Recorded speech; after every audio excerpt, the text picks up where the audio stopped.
sa Maaksyon Rescue ngayong gabi. Oh, this is the place where I am at. May babatuhin ako, lulusan ako ng tubig. Isang 83 anyos na lola, sinagip sa tinitirhang banyo. How about living in a place na comfortable? I want to live in a place comfortable, but where shall I go? 3 mayor de edad, lulong sa silan o pantapal ng bubong. Nagulat sila. Bigla nila tinapon yung mga plastic nila sa ilalim ng kanilang inuupuan.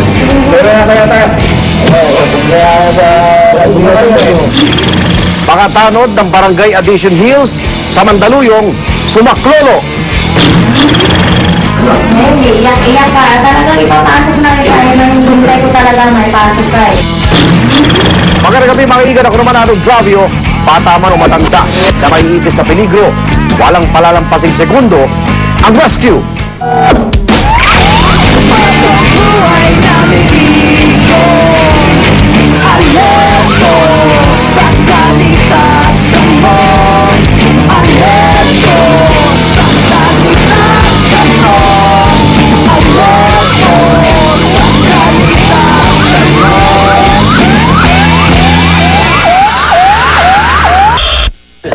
Kalinga at arugaan dapat nating ibinibigay sa mga nakatatanda.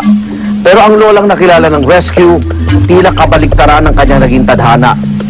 Ang itinuring niyang tahanan, ang 4 na sulok ng masikip na banyo.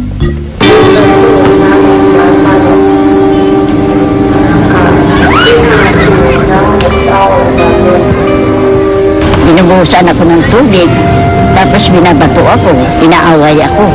Natutulog ako dito, ginigising, tinitirador, kung ano-anong ginagawa sa akin.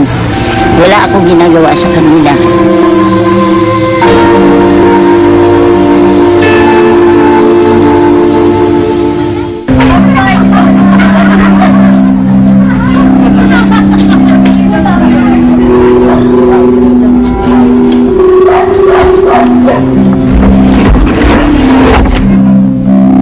Kaya nga ginaganito ko eh, pero ninanakawan pa ako. Ang bago na wala na. Basta lagyan mo yan. Basta nakawin, kulang na lang ako nakawin. Ayan. Pagkatapos ng millennium, siya tumira dyan.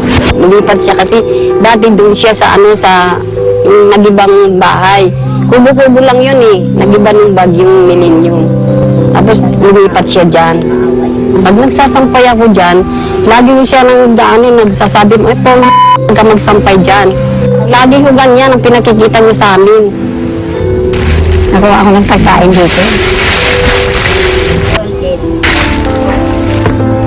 Bananas. Yes, who likes? Ayan, may tuyo ako, binigyan ako ng tuyo. Oh. Do you like this?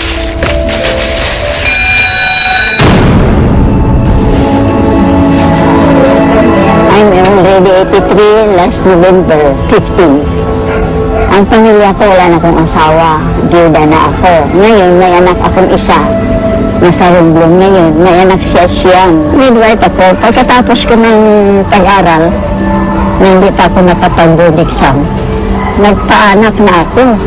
Natapos na ako nagpapaanak. Tinatawag pa rin ako.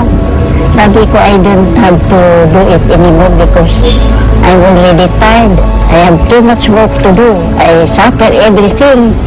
I came over here before 2000 because may bahay diyan na tayo na malaki. Nagupa ako. Giniba na lang niya ay wala na siya isang bayad sa lupa. This is the toilet of this house which is already broken out. Because wala na siya yung sa lupa. Ito na lang natira. Diyan ko ariling year. These people around me are fighting me all the time. These people here around me are planning to destroy my house because they want to be the emperor here, the ritual one. Alam mo ginagawa dito sa akin? May babatuhin ako. May lulusan ako ng tubig. So I only clip here. Hindi ako tinamaan. Eh, nagtago ako dito. Pero, pinalo ako dito ng kaldero. Pinalo ako ng pagpan dito. Hindi po totoo yan. Hindi ko siya inaano, di namin siya binabato. Talagang ulyanin na po siya dahil minsan no, nagsasalita siya mag-isa eh. Oh, this is my place to sleep. I put my legs here to stretch it only. Gusto ko nung maalis siya dito dahil minsan no, madilim ho dito sa amin. Eh, minsan no, nadapa na siya eh. Minsan may ano na siya din, dinala sa ospital. Basta I sleep all night and day. And after everything, what I do,